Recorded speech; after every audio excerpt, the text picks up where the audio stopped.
All right, we're live. Yay! Yay! We're a little bit earlier than usual, so we'll see how many people we get on here today.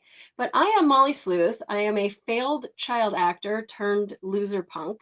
And then I left my pack of drag queens to become an LAPD detective. So one could say I love all kinds of crazy people, including this collection of weirdos. Ah, I am Danielle Noir. I'm a retail bound, old school death rocker turned corporate exec.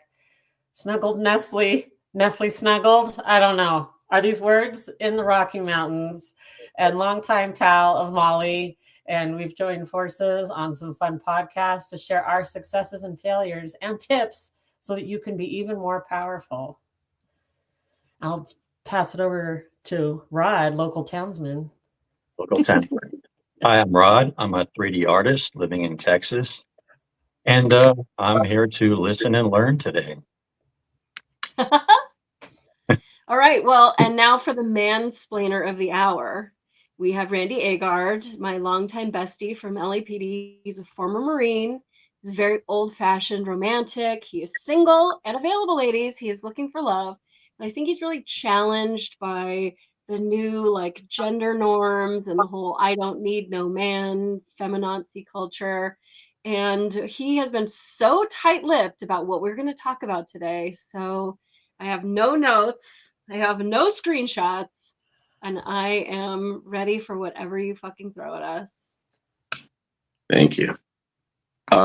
First off, thanks for having me on this. And I'm going to mansplain the manosphere. So the actual Google explanation is to explain to a woman in a condescending way. And the manosphere is places occupied solely by women. I mean, by men. Sorry about that. Mansplaining. The actual interpretation is when a man knows a subject and explains it to a woman in a condescending way. Molly, gas goes in the little hole, and then the car goes vroom, vroom, vroom. Think of when you worked with Saul Moran and he told you, You're just gonna dime him men out by drive. name. Yeah, men drive and women take books. I don't care Uh, about brand. Yeah. And you can, yeah. you can explain that part, Molly. What's that mean? Men drive and Okay, women take so books. all right. I can't believe you dimed him out by name, but okay. I had to. There I was had to. this cop that we worked with, LAPD Hollywood Division, and listen, I have sat in the car with people that I don't even know their first name, but I would kill someone for them. And then I have sat in the car next to people that I wouldn't invite to my funeral. I would say this particular officer would be the second category. And he was all full of bravado, letting me know, like, oh, I did my probation at Rampart. Like he was some like badass cop. And so in LAPD, there's I don't want to go through the whole thing, but basically you have two people in a car, an A car. You have a driver and you have somebody that is running the computer and running the license plates and writing the reports and stuff. And so this particular guy used to tell me like that men drive and women take books. And like that could sound very like condescending, except really the idiot is the one driving. Like, you're just my chauffeur. Like, I am the brains of this entire operation. I decide which calls we're going to take. I decide which cars we're going to run. Like, I basically am running the show and you're the chauffeur. So I didn't really care that he said that men drive and women take books. Like, he was really only insulting himself. What does take But books mean? take books means I write the reports. Okay. I am in charge of the computer. I document, who we talk to. Like I am doing all the documentation for the day. And so so then one day I was like, listen, I don't even care that you said this, but I'm gonna drive today just to show you that women can drive, right? So we're in traffic and we had a license plate reader on the car, which is just passively collecting license plate information. And every once in a while, you'll get a hit, or the whole computer will be taken over by this program, and it says that this license plate is what we call what? I was just making a noise like, dun, dun. Oh yeah, it You got was. excited, And yeah. so it'll tell you that you have a stolen license plate, but then you have to verify it because a 5 could be an S because it's collecting this information so quickly and cars are driving by and it's collecting front plates and rear plates and parked cars and whatever. And so it can get it wrong. So you just have to make sure before you put it out and the entire world starts coming to your aid that like you have the plate right. So we're in shitty Hollywood traffic. It's like 10 o'clock at night. I feel like the story's going on too long. Maybe we'll talk about it on our police broadcast. I feel like that's a better one for it. But essentially, we did get a stolen car. We did go in pursuit. We were fishtailing all over the place. I was driving like a pro, and he was the one who fucked up. And I got a lot of lessons that day, and I guess we'll talk about it. Randy, let's tell the whole story when we do our Yeah. LAPD debrief. Gotcha, But anyway, gotcha. yeah, you could say Yeah. that men drive and women take books, but I could tell you Right. otherwise. Yeah. So now, of course, Team Political Correct stole mansplaining and they use it to shut down conversation. So what they might say is, even though something's factual, statistically accurate, it conflicts with your narrative or your ideology. So you might say, well, you don't get what it's like to be Black, or you're mansplaining, or you don't know a woman's struggle, or you don't know what it's like to be gay. So it's kind of censorship, and it seems like it's coming from a good place. Let me see. Oh, I don't like your tone. Another one is tone policing. And they're pretty much just excuses to shut down an argument if the other party's winning. And like I said, mansplaining has two sides. I'm just explaining something to you, like, hey, don't date guys on Craigslist. They're not good guys. Statistically speaking, there might be this many bad things that happen if you date people on Craigslist. And I might say to you, oh, you're mansplaining, or you're being racist, or you're being a fascist, or any of the other silly excuses. And then the second half of mansplaining I already explained. So the manosphere is the male space that came from establishments from the war on men. And what I mean by that is some of this stuff is intentional. Like they want Black and white divided, they want male and female divided. So some of this is men just reacting to feminazi, a term I heard from Molly, feminazis. I'm not taking credit for it. It was Dr. Laura Schlesinger, I believe, that coined that term. Dr. Laura. Like, masculinity's fine when you display it correctly. It's not fine when you're being chauvinist or misogynist or any of that other stuff. If a man is doing it, it's considered toxic. So that's kind of this little war on men stuff. And again, ladies, this is not coming from me. I'm just reporting the facts. So what's the war on men? Like the Gillette commercial bashing men. You're supposed to be selling razors, not telling men how to be men, or saying that's just not their place. Or telling men to be like Tim Waltz or even Andrew Tate. It doesn't matter which side. Just let men be what they were designed to be. And it's kind of a push for men to be feminine. There's male nature and there's female nature. Just be who you are. I'm not going to tell Rod how to be. I'm not going to tell Danielle how to be. Just be who you are. So here are some of the other ones, like Everybody Loves Raymond, The Simpsons, Family Guy, Snapped on the Women's Channel, King of Queens. Either men are dangerous or they're buffoons. So that's kind of the mainstream display of manlyhood. But there's also an attack on women. But the manosphere is the answer to the male attack. The attack on women would be like, I'm not going to get into the politics of that. We'll discuss that another time. And how it presents is men going their own way, checking out, going overseas, red pill, just basically not being involved in society. The other part of the manosphere is pickup artists, The book The Game covers a lot of it. So I'm going to tell you guys about the Passport Bros. So this has been around forever, like World War II, guys going to Germany, France, like American GIs, and even German soldiers just going someplace else to find women. And then currently it's come back around because some of it's because of technology. So YouTube just social media amplifies everything everyone's doing. So it's come back around. And it's resurfaced after modern, Western, strong, independent women, I don't need a man, all men are trash movement came about. And it became popular as men started seeking traditionalism overseas. They're seeing that, oh, if I go to Thailand or Dominican Republic or Colombia, I can find a woman who's more submissive or more traditional. And I'm not saying women aren't. It's just the collective display that's being represented online seems as if I'm not trying to get with you guys. I'm not trying to cook or clean. I'm not trying to be your slave or anything like that. And honestly, I don't know who you're dating, but real men aren't asking for any of that. They're asking for partners, and they're asking just to be in a committed relationship.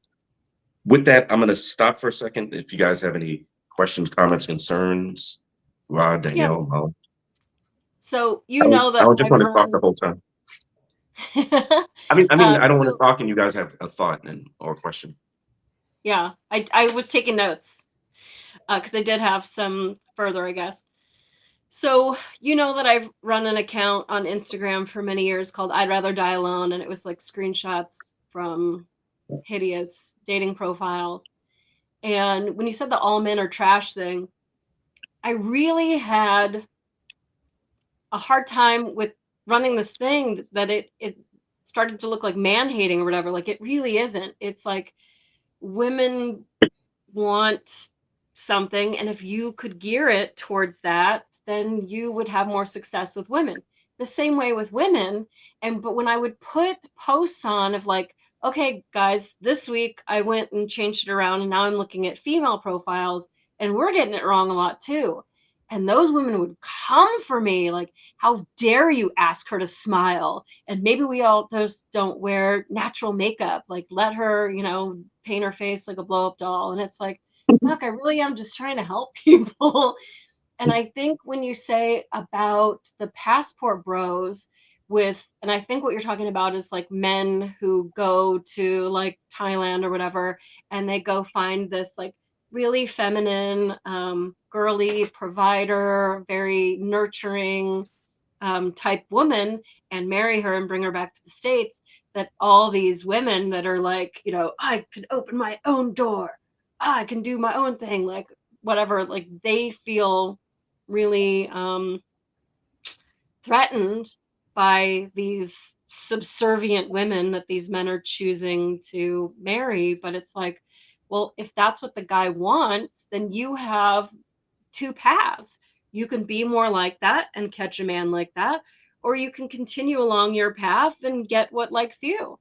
So I don't know. You say like be who you want to be, and I would say that's not even just male or female. It's like everyone. And you and I have talked about this so long, Randy, with the whole like identity politics and like I fit into this box and I fit into this box. And like, it's just completely stupid, because just because you're a man doesn't mean you're an Andrew Tate kind of man. There's a lot of different categories there. And so it's like Danielle and I had this friend who may be the ugliest human being that has ever been born on the face of the earth. And he would always say, I just love that everybody is so ugly. It makes me so good looking, or something like that. And like, obviously the joke was that, is someone going to tell him? But I really loved that he said that, because it really is just like, be who you are and don't worry about everybody else. And that beauty is in the eye of the beholder. And I think masculinity is in the eye of the beholder. Danielle doesn't like the fish pictures on the dating apps. Like, I think they're great. I think it shows a provider. I think it shows somebody who's has hobbies and interests, that gets out of the house, that isn't playing video games 12 hours a day. So I don't mind them. But yeah, it is very different culturally now, dating wise, because we burned our bras and free love and all this stuff. And now it's just like, you can't get any more free or easy than just, what's up, let's fuck. And you can't compete with that. So, Well, you actually, I want to also get to Danielle and Rod, but you kind of brought up something that's actually in my notes. Men view life in terms of exchange. So if women are giving it out easy, uh, so Danielle wants a traditional good guy. She wants just a normal great guy. And I see Rod, he's giving it up easy. I go get some from Rod. Molly's giving it up easy. I go get some from Molly. Randy's giving it up easy. I go get some from Randy. Danielle's like, what about me? Well, it's roadkill. I don't need to, it kills chivalry. So with that said, Danielle, your thoughts? And then you can pass. Yeah, I'm taking it all in. I know none of this. I'm very ignorant in all of the spheres.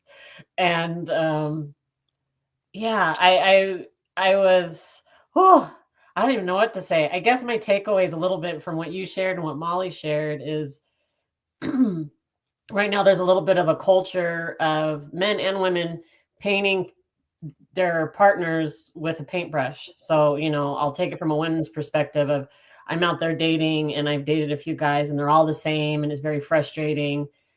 All men are like this. And so I'm using this paintbrush to paint all men like this. And I get very angry and resentful for it instead of examining, like, why am I attracting these people? Or there's other people out there. I mean, there's billions of people in the world. And it could be in terms of your locale, just even going online to different places on, dating apps, even visiting Molly, there's a whole world out there of people and different cultures and different ways people are. And I love this sentiment of just being yourself. One of my key qualities is I'm authentic. I didn't used to be. I used to be very like, how should I be so people will like me?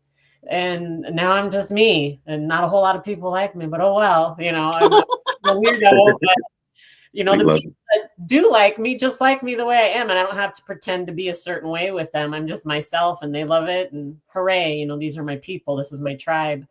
And I think people take a different mentality in creating their tribe of friends than they do like finding a partner. And there should be some similar aspects in that of like finding somebody that would be your friend and, that likes you the way you are and, all of those things. And I feel and probably in the last 5 years, like the pendulum has swung so far to both sides on a lot of things, this aspect, politics, just the way people are, what they believe in, religious, all of these things.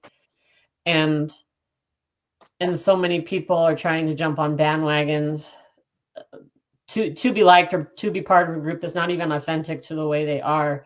And I don't like these extremes of all men are this way or all women this way. I personally would love to find a man that is chivalrous and opens the door. I tend to get these passive men that are just sitting there, well, you do everything. And that's very unattractive to me. I'm a very successful, independent woman. So I want somebody to like friggin' open the door for me, do something, and I would be very appreciative of it. I see these videos where these men are like, women, you got to show appreciation. Tell the man thank you for, taking you out to dinner, opening the door, doing the things. And I was like, well, yes, I will. Absolutely. As soon as one does, I'll be sure to thank them. And so it is, again, people's preference. There are women out there that want a more passive guy. There's women out there that want a more assertive man and everything in between. But it's understanding that there's variations of people out there and who they are. And it's really about sussing out who's authentic. Right. When you meet somebody, obviously it takes time to get to know the real them, but who are they? And are they showing up as their real selves? And is that compatible with how you are, compatible with your core values and your beliefs and your communication style and all of that? And if it is, cool. I get challenged with people showing up fake at the start, and I think like, oh, this seems cool and it's compatible, and then 60, 90 days in, they completely change, and now they're really showing up as to who they are, and that's very frustrating for me. It's life, but it's very frustrating. But I just I almost wanted to like dime you out, because before we started today's show, we were yakking, and you had just started talking to a guy, and he is not hunting you in the way that you want to be hunted. And so your whole lament is like, well, how long do I wait for? You don't fucking wait for him at all. If you want him to authentically be a hunter and not passive, then you want a guy who is pursuing you and is focused on you and is hunting you down. That ain't the dude. If what you want really is the kind of guy who is going to hunt you and be more, masculine or aggressive or whatever you want to say, then you already know in just a week of talking to this guy that he's not the guy that you want. So you can continue to keep handing him his balls so that maybe he'll do something with them, or you just go talk to somebody else. Absolutely. Your thoughts, Rod, on all of this? Any of it? Questions? Yeah, a couple of things about the whole be yourself thing. I totally agree with that, and I come from the whole punk rock, death rock scene, and I used to I had a certain way of dressing, a certain way I looked, and everything.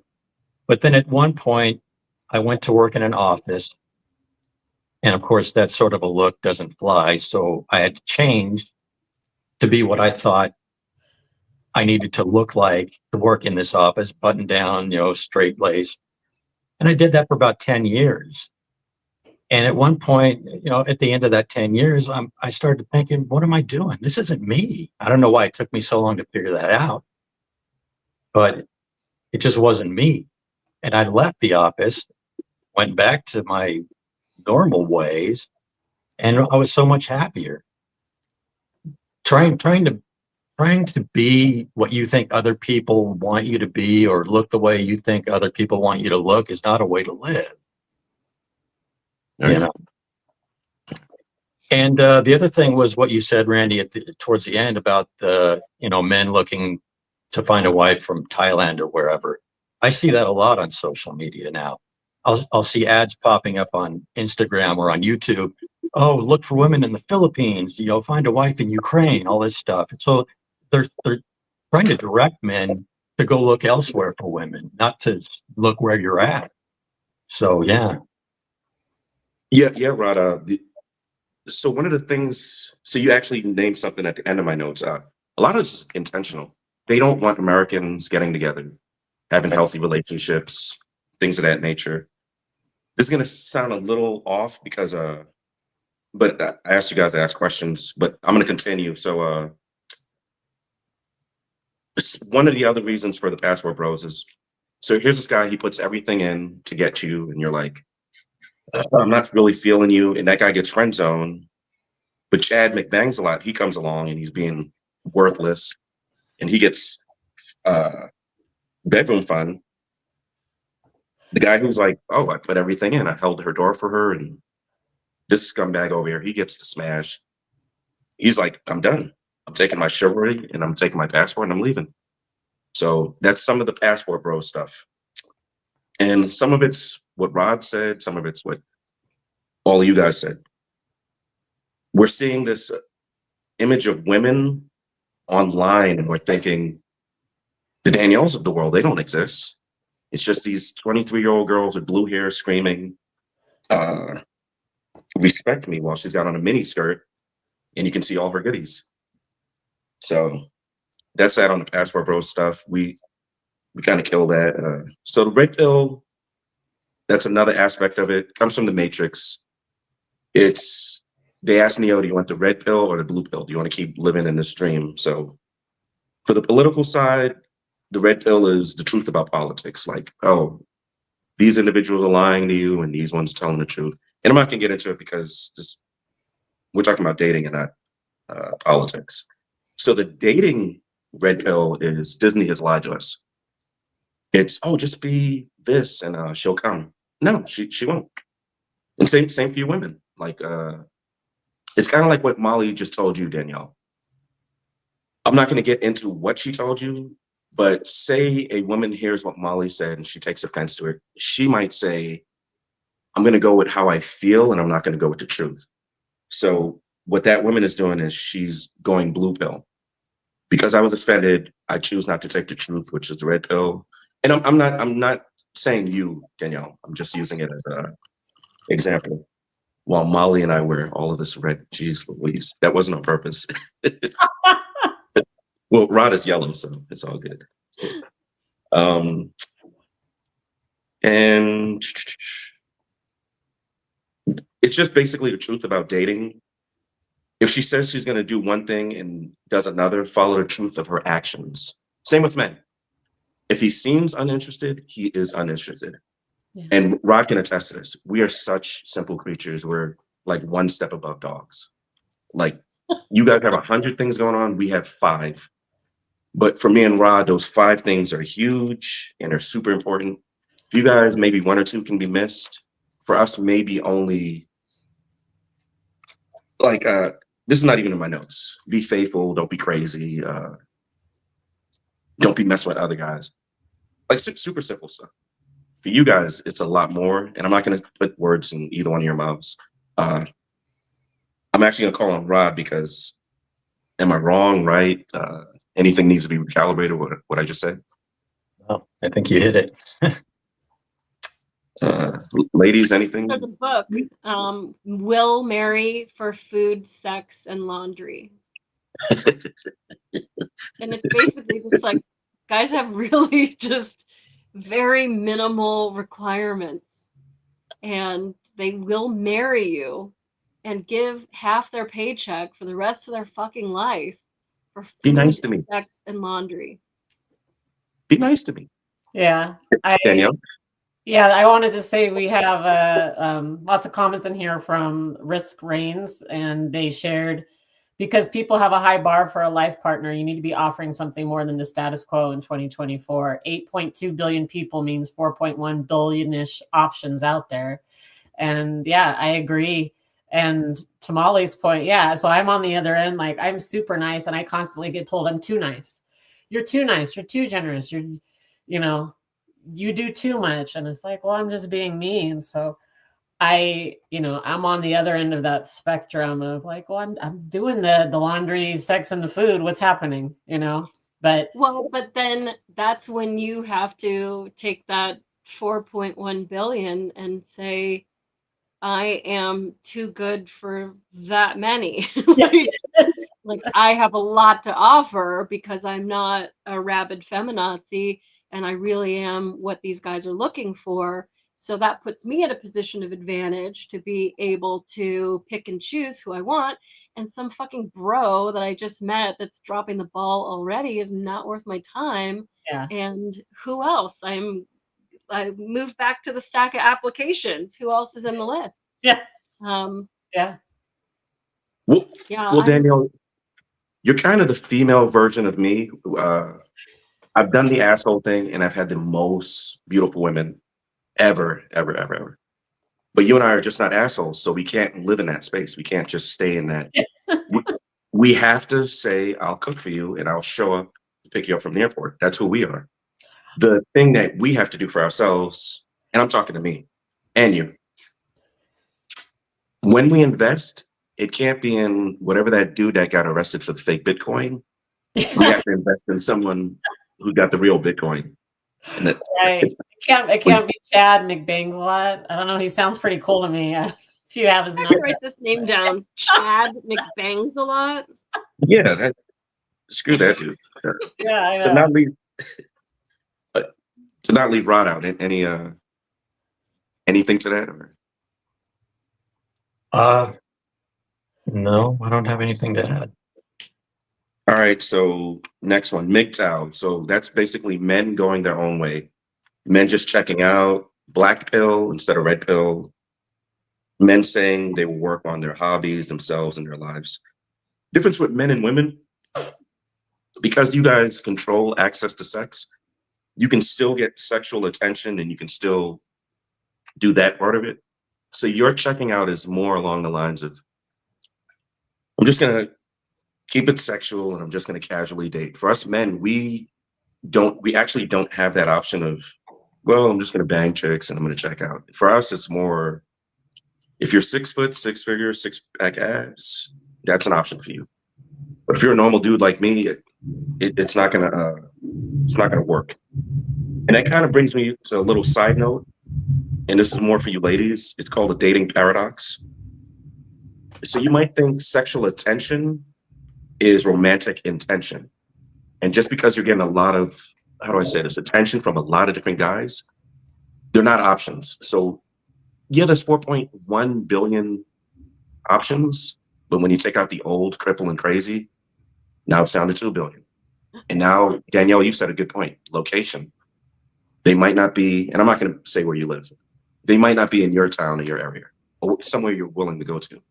Yeah. Now it's down to 2 million, which is a lot, but who's here just for sex or just for casual dating or you being on their roster? So pickup artists. I'm sorry. Let me get to toxic masculinity.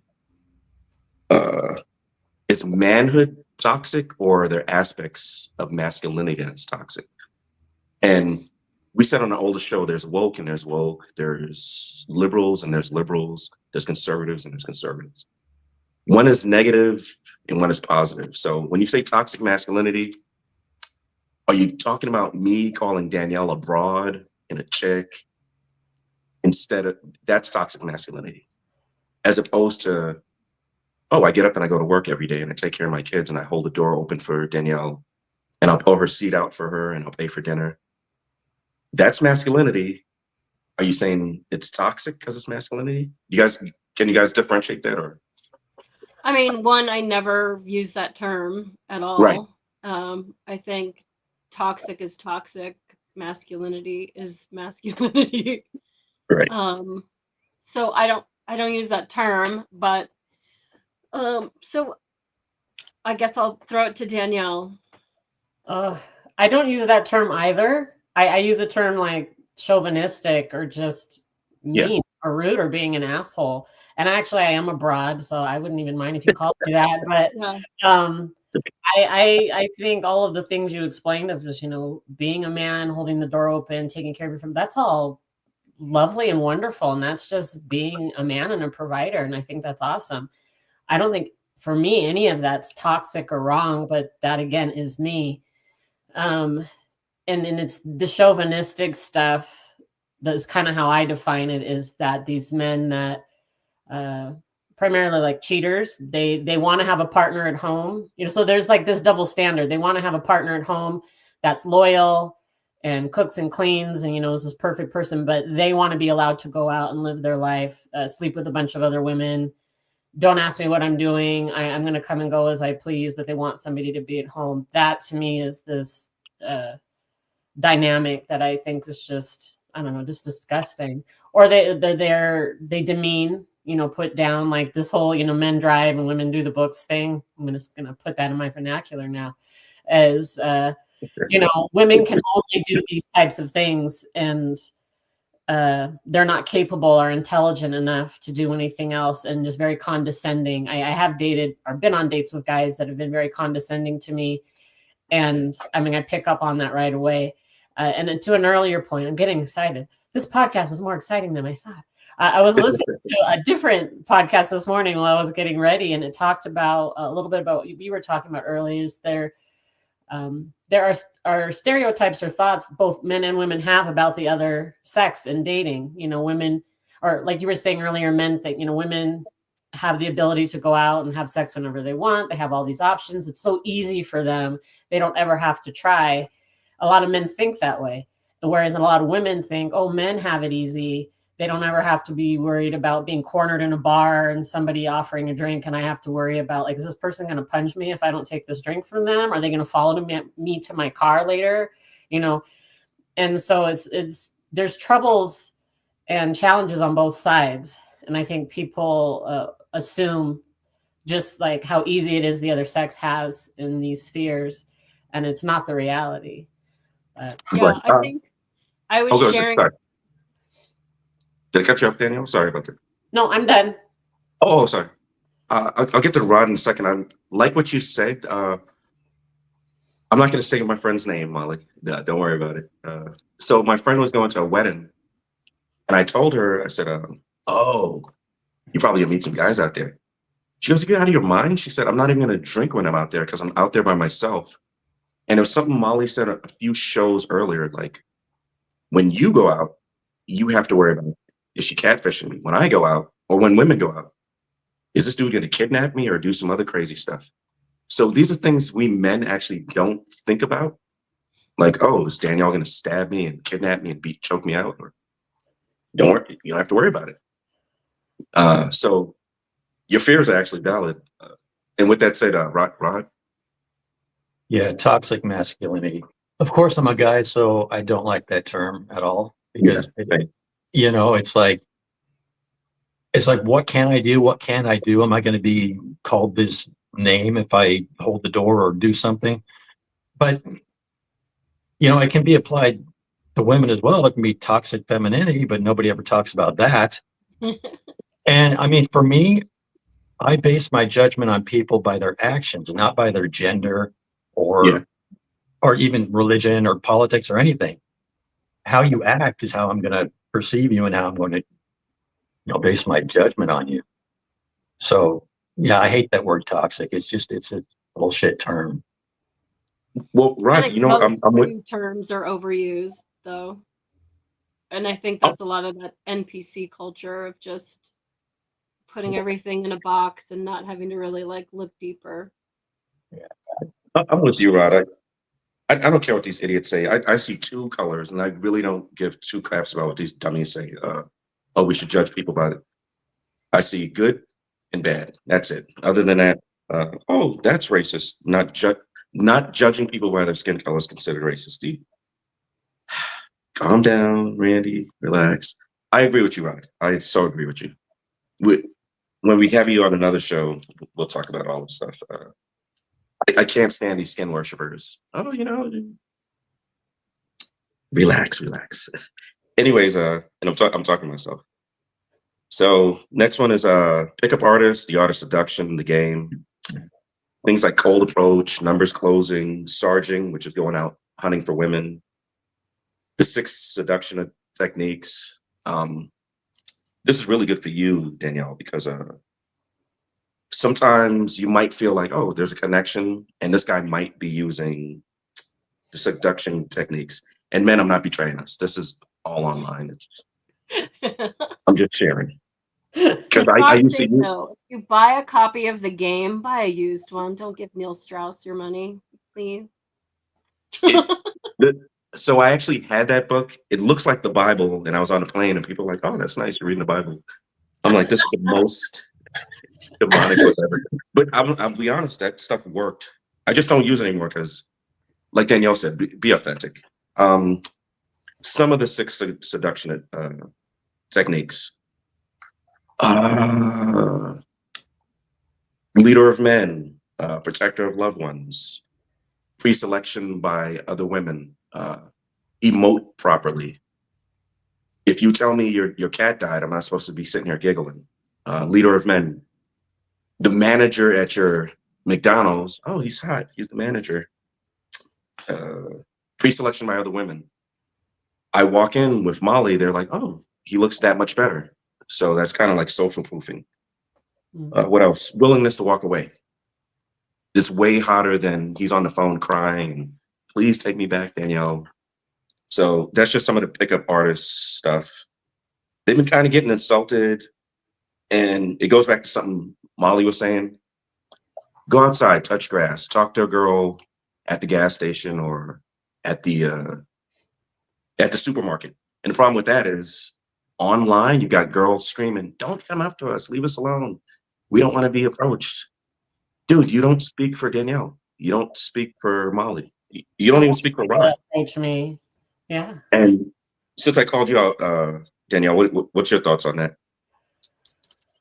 Oh, I don't know. All I could think of was the last comment you made of like these men seeing women online that are like, don't approach us, don't do this, don't do that. Yeah, they don't speak for me. And I would love for somebody to approach me while I'm at the supermarket. Because like if I'm not at work, the rest of my free time I'm at like Costco and Trader Joe's or the gas station. So it's not a whole lot. It's very difficult nowadays to meet people out in the wild. And I'm too old to go to hang out at bars and shit. I don't do that kind of stuff anymore. And I don't want to spend my money doing that anymore. And so I'm kind of forced to go to online dating to meet people. And the culture of online dating for me is just kind of messed up. Maybe I'll use that word toxic there, but I feel like men now have so much access to so many options. So like you said, they're looking for the free roadkill. It's like, oh, I have hundreds of women on this app, so I can just get what I need and don't need to try hard. And then it does come back to like, what do you actually want? It's nothing wrong. I'm not judging people that just want to have a fun time, not a long time. But if they actually want relationship, it seems hard to suss those people out online. And who's pretending to be like, oh yeah, I want a long-term relationship. Yeah, I want monogamy. And they're just saying these things to attract women, to have fun. And that's not really who they are. But I'm trying to think back to the comments you made of like, does it seem more desirable to have a man that walks away easily and doesn't care versus him crying on the phone like, come back to me? I don't know. For me, it would come back to authenticity. I don't see either or negative or positive. It's just how that person is showing up. If somebody's willing to just easily walk away from a relationship with me, it depends how much time we've invested into it. Then I'm learning from myself not to chase that. Like, okay, if you're walking away from me, that's your decision, and I'm accepting that and respecting that. And so, okay, bye.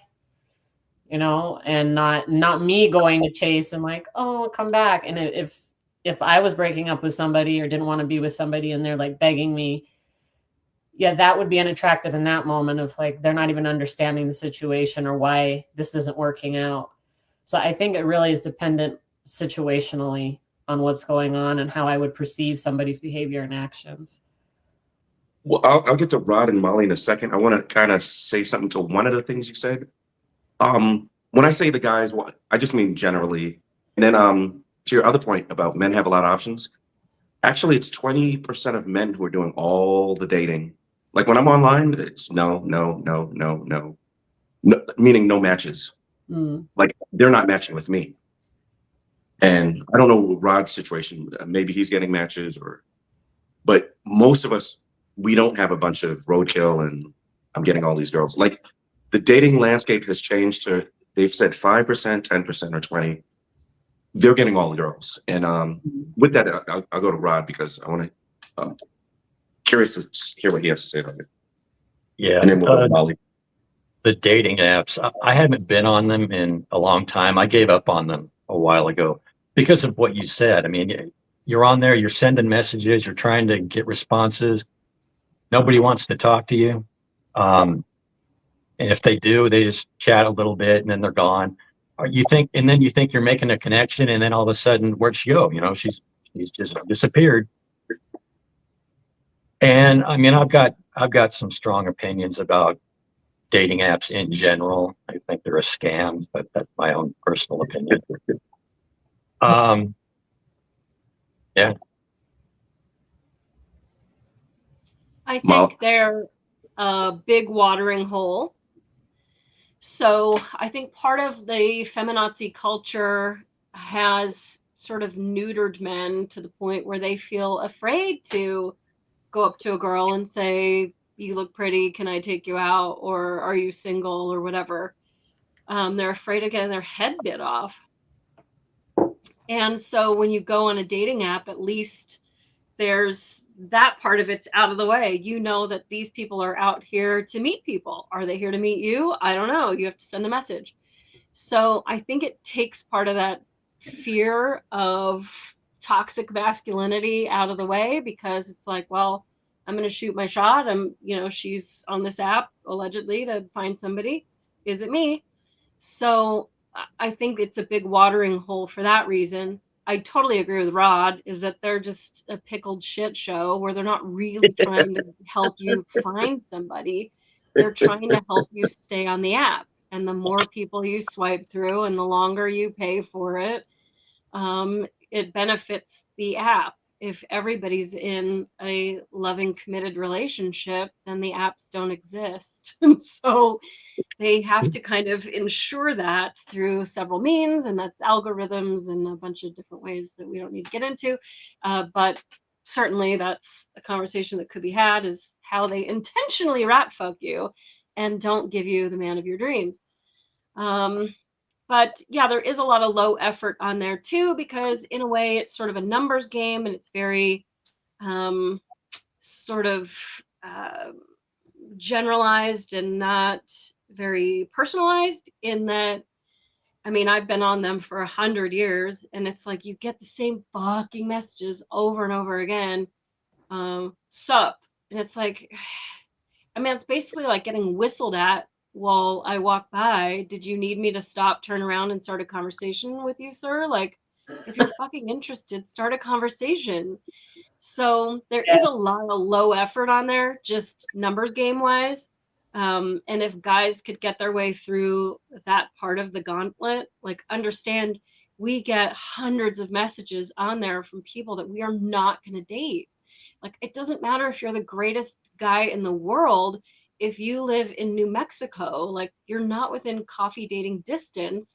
Oh, well, you know, we can still have long distance until blah, blah, blah. But like, but I can't like see you face to face and like see if we vibe. And that's the kind of stuff that you can tell in person. But I mean, people blow it in person too. I've been at the grocery store, Danielle, where a guy came up to me. Literally, I was at the frozen foods aisle and I'm like knee deep in some frozen burritos. And this guy walks up to me and he's like, huh? It's a delicious. Yeah, you know, me and my strict health food diet. And so this guy comes up to me and he's like, you are beautiful. And he just keeps walking down the aisle. And I'm like holding the burrito door going like, then where are you going? Right. Like, and he just was like, he laughs at me because I said, where are you going? And he laughs and he just walks away like, what the fuck was even that? So I don't know. I really do think that the dating apps, I mean, they can help widen your watering hole, but they're not going to help you drink any faster. And I really think it's about being out in the wild, doing hobbies, meeting people that have your same love of shit. Even like other sites that aren't dating apps that are, I mean, Rod and I met online doing some spurious conspiracy theory stuff that we might talk about sometime. But you know, we have a common interest and we became super awesome friends, and it's been many years now. And it's not necessarily like, okay, well, you're on this app and you're looking for a relationship, I'm looking for a relationship, let's do this. Yeah. So yeah. We have Risk Reigns is putting a ton of comments. I love all of them. I don't know if you guys can see them, but no, I can't see any of them. Just tell me. He put a bunch on here. He's talking about you know, it's like Al Gore said 66% of people have to go to beat climate. That's why they don't want you hooking up. It's also why gay sex and butt stuff dominates the media. No babies, porn is free. He also used this term that you use a lot. He said it's hard for older women because most men are looking for a nurse with a purse, and that sucks. And he said, you know, what do you enjoy? Do that and you will find a partner. And he goes, we are in New Mexico, by the way. Yeah, the comment. Oh, are you really in New Mexico? Yeah, but it's true. And I have a funny story that relates to that. This happened like probably 25, 30 years ago. I went to lunch with a friend at work. It was, you know, hey, let's go get tacos. We're sitting there and she sees this guy across the way and she's sitting there talking to me. And she's like, this guy keeps looking at me. He's pretty cute. And then he gets up and leaves. And she's like, see, I don't know why guys don't talk. You know, I would have went out with him if he said something. And maybe 5 minutes later, he comes back into the restaurant and he puts a piece of paper down and he's like, hey, I think you're really cute. Here's my number if you're interested, and leaves. They ended up getting married and having kids. Oh my God. Lives together. all because he came back and just put his number down. So it's like, Wow. doesn't take a whole lot. Interesting. I have a book here somewhere that's about, I don't know where it is. I got too many books. But they do exit interviews with guys of like, why did you decide to ghost her and not date her anymore or divorce her? It's very interesting. I think everyone should have an exit interview. I agree. 100%. Yeah, Danielle, with the Planet B shit, like, yeah, we could go deep into that shit. In fact, on my sticker mule, I just made a really awesome shirt from the To Serve Man Twilight Zone episode, which is one of the best ones. Like, it's a cookbook. And so, yeah, I think for whatever reason, and I don't know, is it Misery Loves Company? Even minus Planet B shit and all this stuff with the butt sex and the like, it's cool to be a angry single cat lady, whatever. I don't know if it really is just stemming from unhappy people are more comfortable with unhappy people. Mm. But yeah, it's our job to navigate through that shit and be like, no, just I'm not getting on the fucking spaceship. So I like that. Well, about to close it up. This is second to last. So something came up recently was bear versus man, and don't oh curse. yeah. Infuriates me. So a lot of there's a man on the street interviews, and they were asking young ladies, would you rather be stuck in the woods with a bear or a man? And I actually think it was an intelligence question, like to see who's a slow tard or a normal person, because they're saying a lot of women chose the bear. I'm sorry, I said women. A lot of adult females chose the bear. All women are adult females, not all adult females are women. Same with adult males and men. What kind of dipshit would choose a bear? I don't know. And these are the same people who used to say you can't tell the offended whether they're offended or not. Also the same dipshits that were like, we need to cancel this Karen. She called the police on this black man that was trying to get on the elevator with her, or was at the barbecue, or was walking his dog. But now all of a sudden, all men are dangerous. So that means black men, gay men, Muslim men. So you're admitting that you're an anti-Semite, racist, Islamophobic, whatever. And ladies, I know you might have explanations for these individuals, but it pisses me off so much because there's something every single female has, every female. And I know we live in 2024, so that might be confusing, but every single female has this.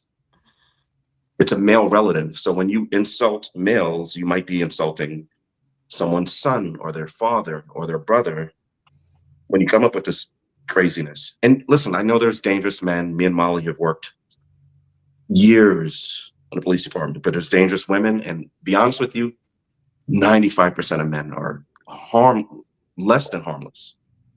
And it's the 5% that you should be in the woods with a bear instead of a man, and not the 95 where you're like, oh, I think black men are dangerous, and I think gay men are dangerous, and I think Muslim men are dangerous. Like, dude, you can punch me in the face, Danielle, and quite a few women have, and I will not touch you. I'm gonna leave. I'm gonna call the police from my car and maybe cry a little bit, but I'm not gonna touch you. I'm not gonna hit a woman. Oh, and I got punched in the face, not because of who I am. It was police related, and one time on a date, but that was her fault, not mine. Anyways, I'd never punch you, Randy. You used to Oh, no, collect I don't know. crazy ones though. I don't know if you guys can tell I'm 220, so it didn't matter. Like, I'm just, I don't care what society says. I'm not putting my hands on a woman. Keep this all in mind in closing. I'm gonna ask you some questions, but keep all of this in mind. A lot of this is technology, mindsets, politics. Like you guys were just saying, it's intentional. They want to divide. At the end of the day, we all need each other. This isn't most men. This isn't most women. Most of this isn't even actually me either. This is a Western phenomenon. This comes up when you want to push certain political ideologies, get us divided, because healthy person equals healthy family equals healthy communities equals healthy societies. If I'm not with Danielle, my badass little kids are out rioting and stealing Nikes and setting police cars on fire and doing all kind of crazy shit. When I'm spanking them and Danielle's correctly nurturing them, or vice versa, those kids are growing up to make sure I'm okay when I'm in a nursing home. So these are things we have to keep in mind. With that said, I'm going to ask you thoughts on that last part, and then I have specific questions for you after that. I'll go with Rod first, since he's the man versus bear stuff. It kind of is directed at him. Well, a lot of this stems from one of my other things that I can't stand is the television. The media puts this stuff out there and puts it in your head that, you know, look at what this guy did, this man, look at the bad men doing this, the bad men doing that. And they elevate that and keep perpetuating it and putting it in everyone's head. So of course, you know, women are scared of men. They think they're all bad, the toxic masculinity, all that stuff. It all comes from your damn television. You know, turn that thing off. Oh, Rod, I agree. I live in I live somewhere where you can consider like everyone has Trump flags up and they have American flags and blue line flags. And I send my car to the same mechanic. He's 2 miles away. I can walk to get my car at 4 a.m. Oh, white people are dangerous. Trumpsters and conservatives and right wing and left wing and everywhere. They're dangerous. They're dangerous. I can walk 4 a.m. to go get my car. No issues. Is there that one white guy that did that thing? Is there that one black guy that did that thing? Is there that one woman who took that guy to cleaners for the divorce? Yes, yes, and yes. But that's not the 95% of us if we go out and touch grass and realize most people are just people. Yeah, we just want to live our lives and just do our thing. Yeah, Danielle, thoughts on the man versus bear? I definitely want a man in the woods. I don't want to be with bear unless it's like a trained circus bear, but still, like that's only going to be fun for a few hours, and then I won't want to be there anymore. I did want to mention, Risk put some lovely comments in here. One was my stepdad used to tell me this constantly: one aw shit knocks out 10 attaboys. It's pretty true. One bad apple hurts 9 good ones in reality, although it shouldn't be. And then he gave us this lovely compliment. And he said, "Great stream, by the way. There's tons of screaming and content nowadays, and this is a really nice civil stream." So it's so lovely. That's because we have each other. Thank you. Molly, Yeah, so Randy and I were LAPD officers, huh? I call on you last because we discussed this a lot. So yeah. Well, Randy and I were cops for a long time, so I definitely understand. We were saying one aw shit negates a lot of aw shucks, because it only takes one cop to make the whole fucking country riot. So we are going to do a stream, an inside look into law enforcement, and specifically why Randy and I are no longer cops. But as for the bear versus man, I would say the overarching theme of this entire conversation would be the word filtration. And everybody shows you where they're at, what box they're in. And I think it's really up to us to not look at the 4.1 billion as being viable candidates, but to filter that into who's geographically desirable, who's age appropriate, who's actually single, who's actually looking for what I'm looking for. And when you really like narrow it down to viable candidates, it could be very small, it could be non-existent.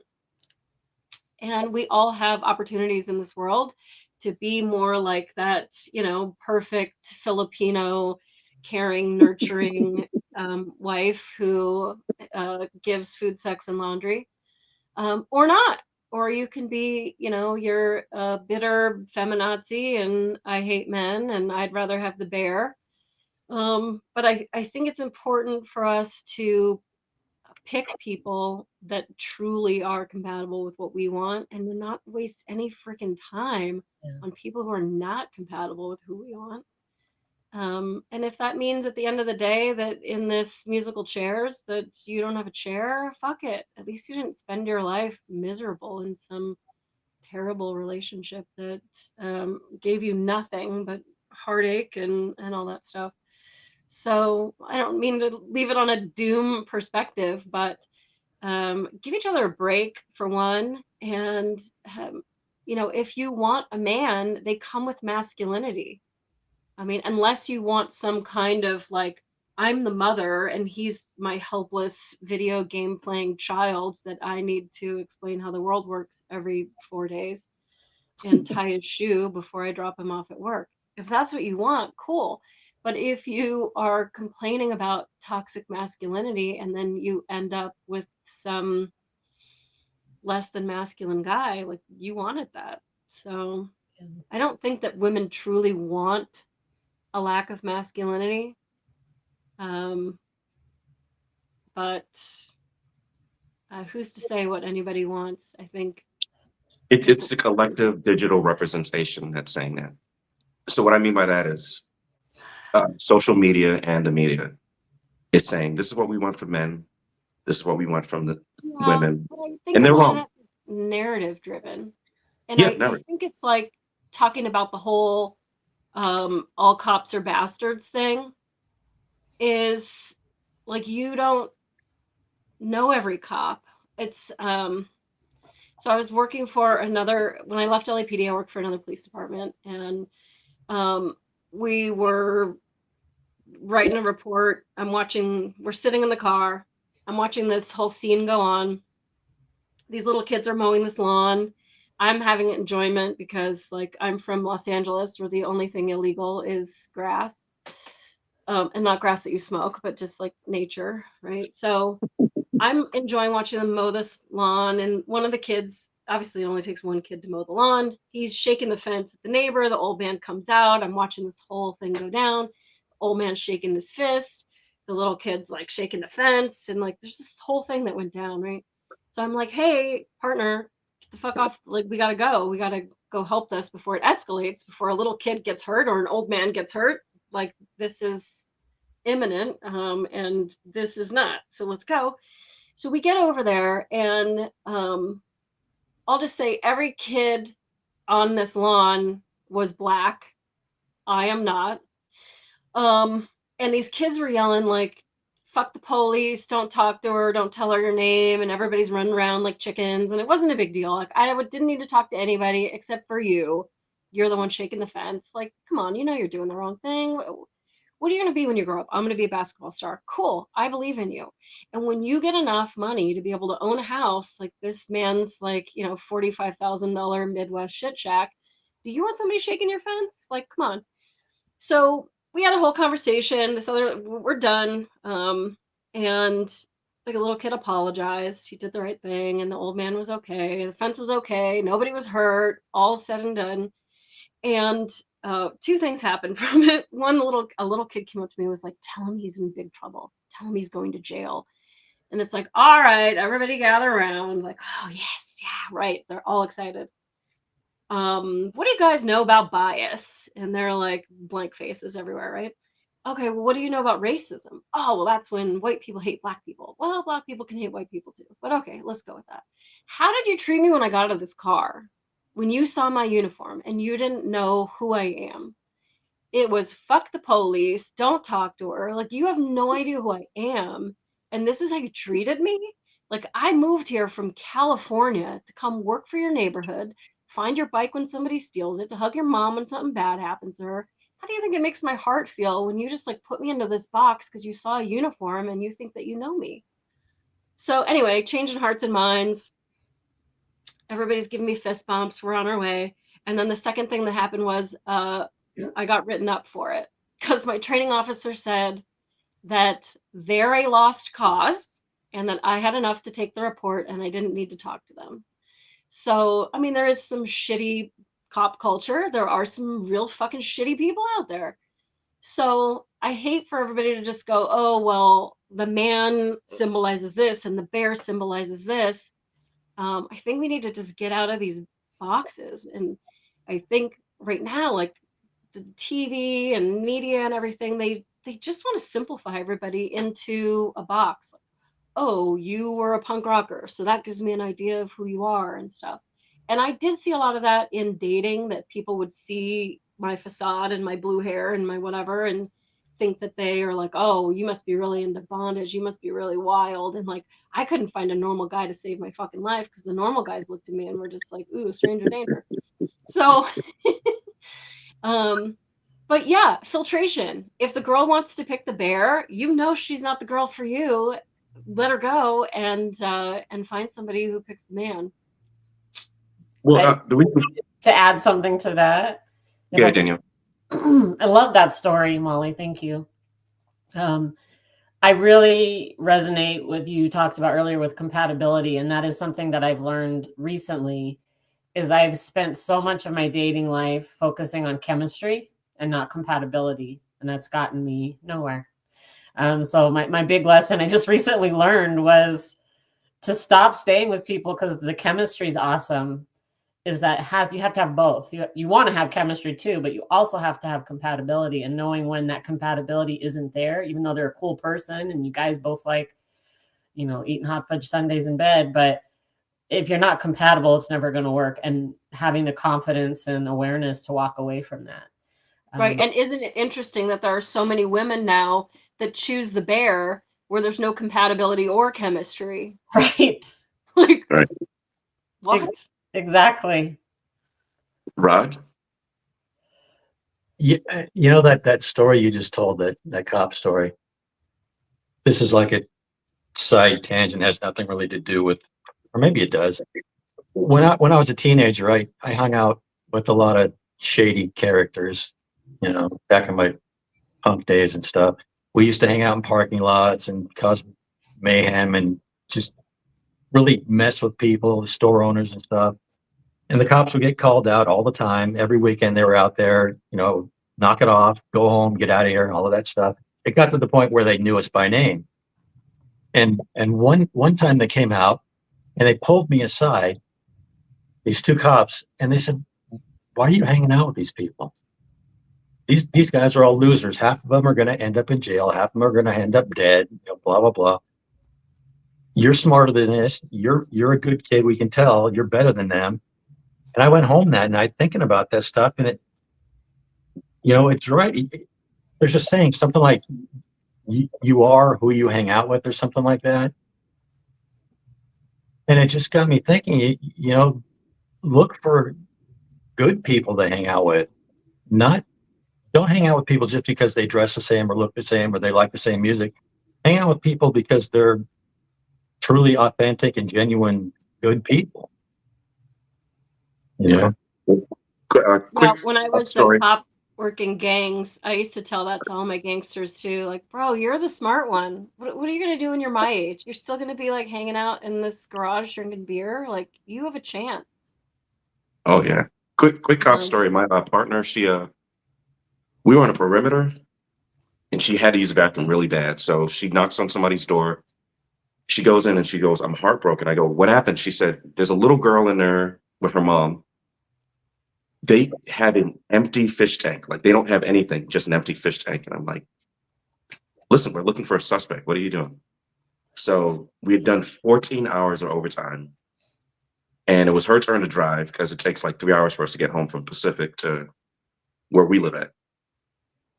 And I wake up and we're in some weird neighborhood. I'm like, "Where are we?"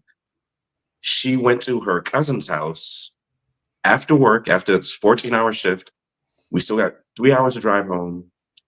And she gets all of this kid stuff for the little girl, drives us back.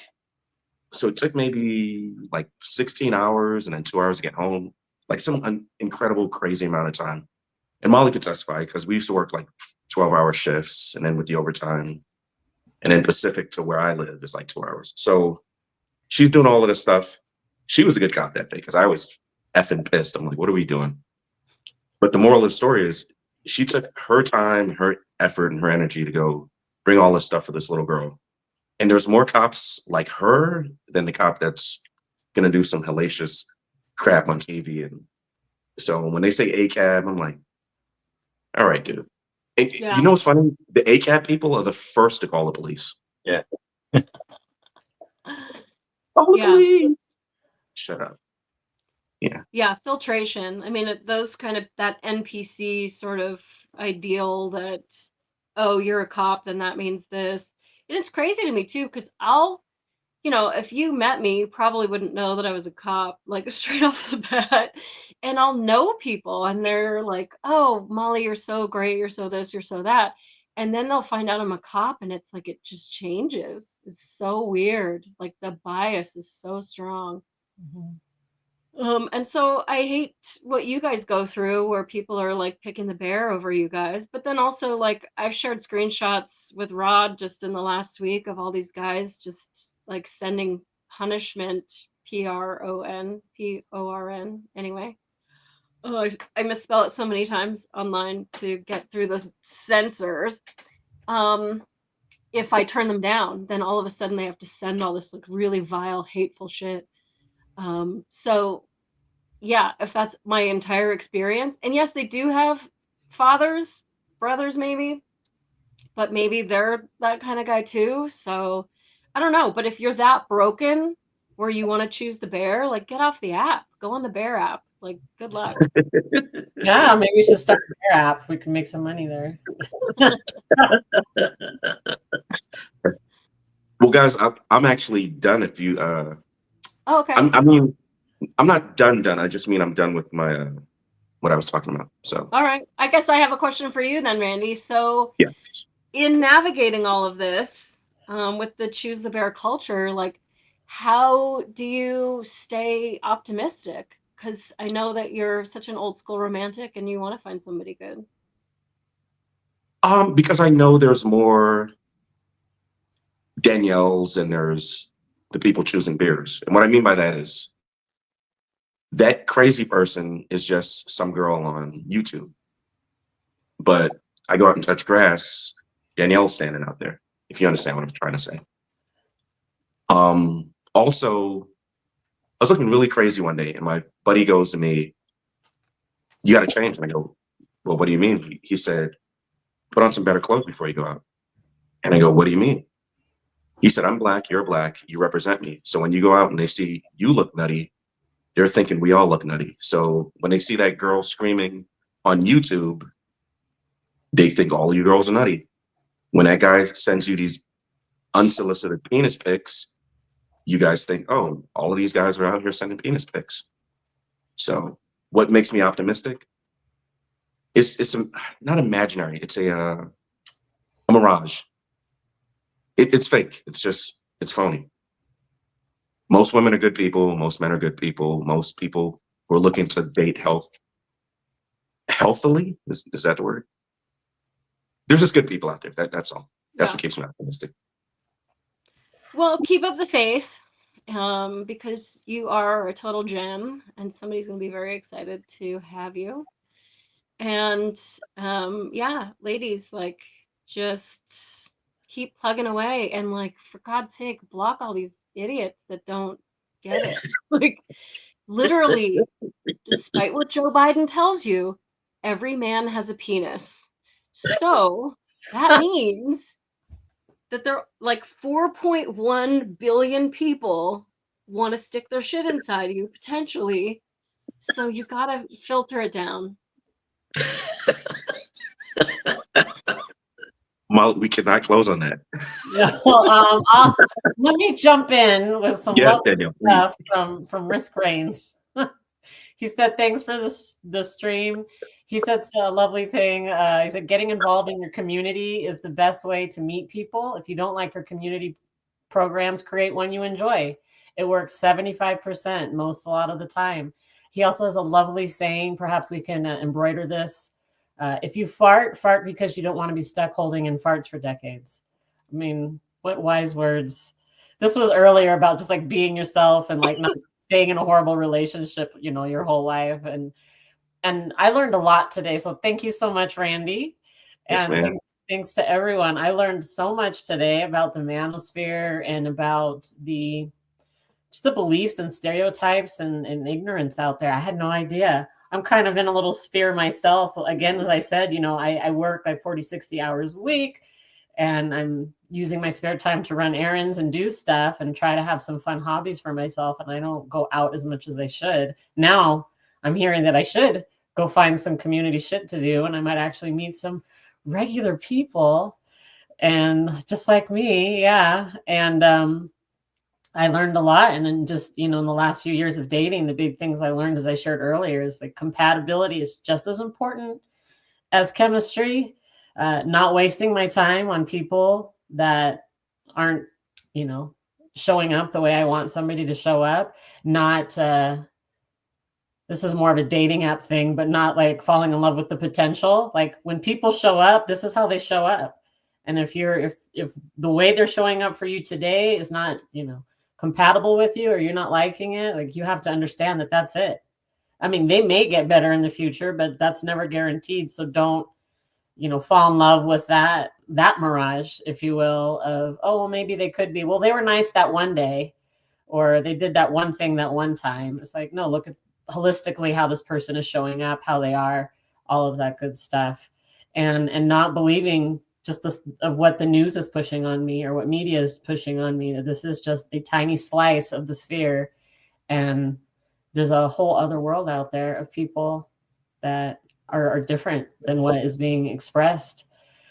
And I still want the man over the bear, though. I don't want to meet the people that want the bears. Those are people. And that was another good thing. I think, Rod, you shared this earlier, was, in creation of your tribe is like, have the good people around you.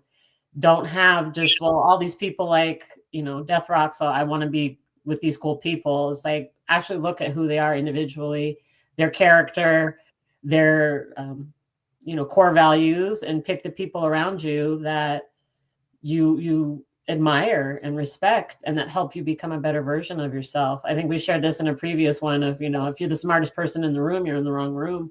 Like, be with people that are pushing you to go further, not keeping you in the same space.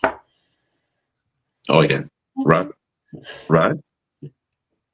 Yeah, I guess I would just say, get off the apps, turn off your TV, and go outside and meet people in real life, and be your authentic self.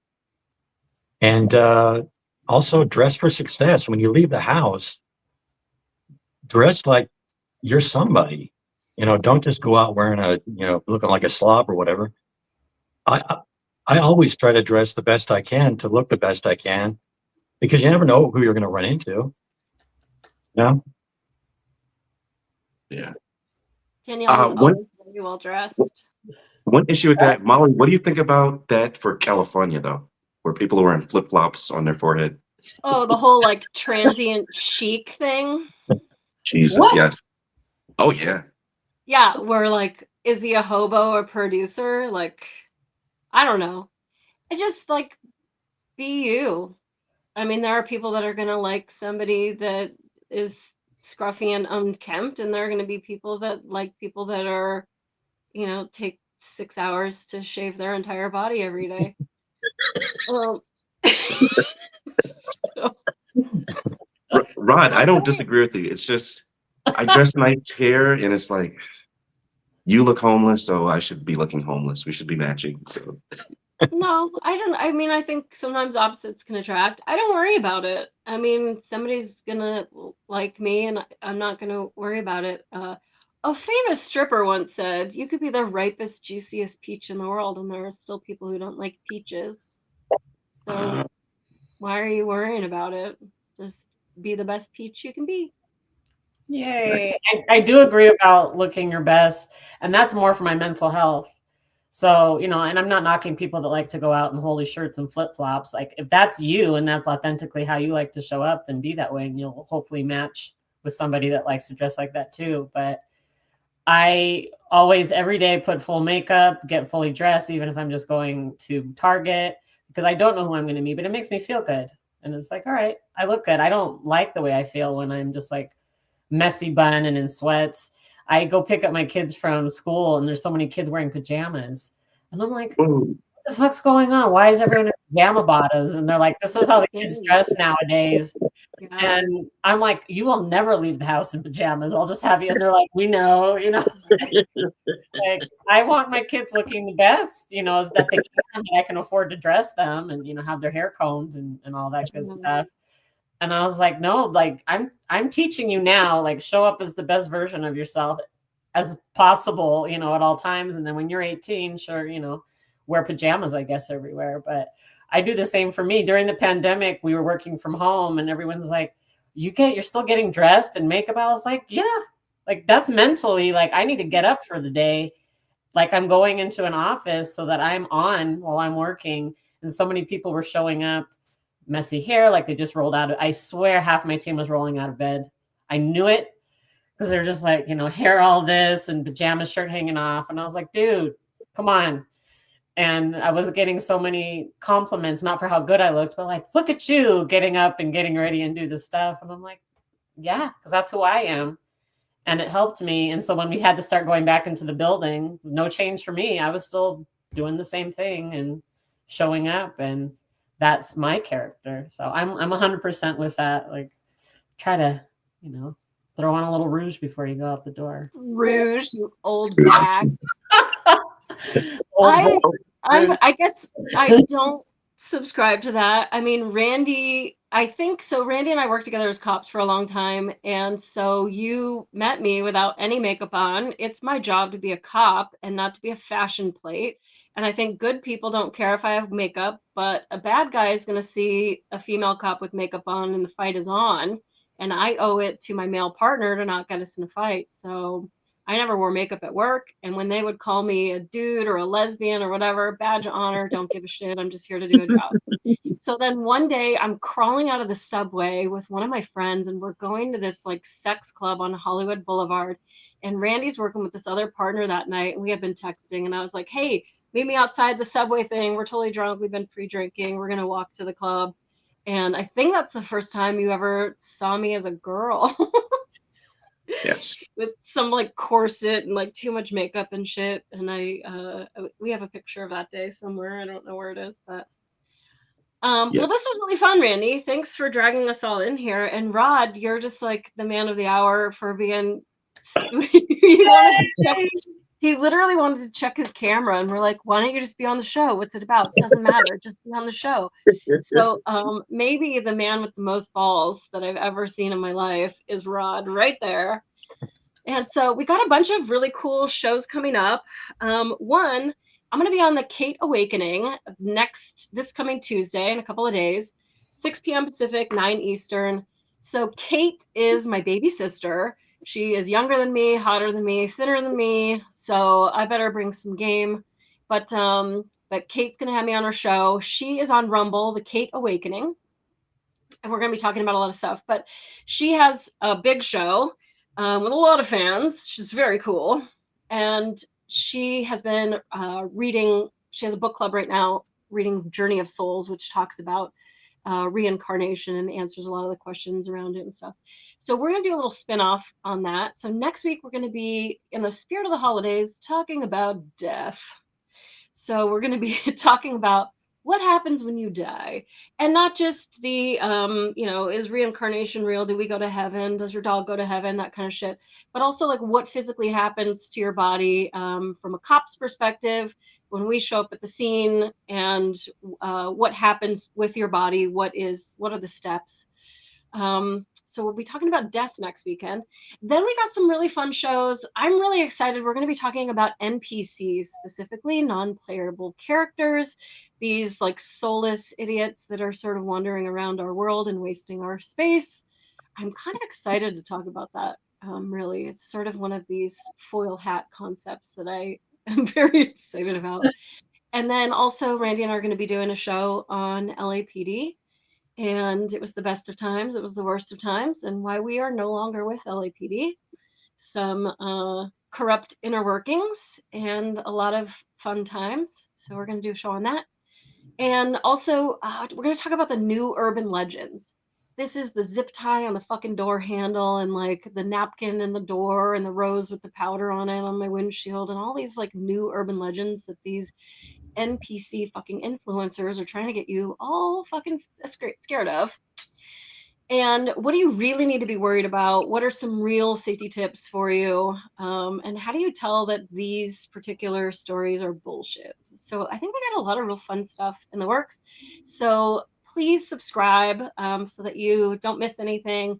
We do record live. We love to answer questions and also turn the topic towards, you know, whatever it is that you're interested in. But then we will also host it on Rumble and YouTube afterwards, so that you can watch it over and over again and put your comments there, and I will reply back to you. So thank you to all the new subscribers this week. It's very exciting that our channel is growing and that we can bring on more people from more parts of the world. And if you've got a good idea, reach out to us and let's talk to you too. Yay. All right. Well, thanks everybody. And what do we say? Thanks for giving a crap. Because we Thanks for giving a crap. Yeah. Thanks for giving a crap. All right. See you soon. Bye. Bye.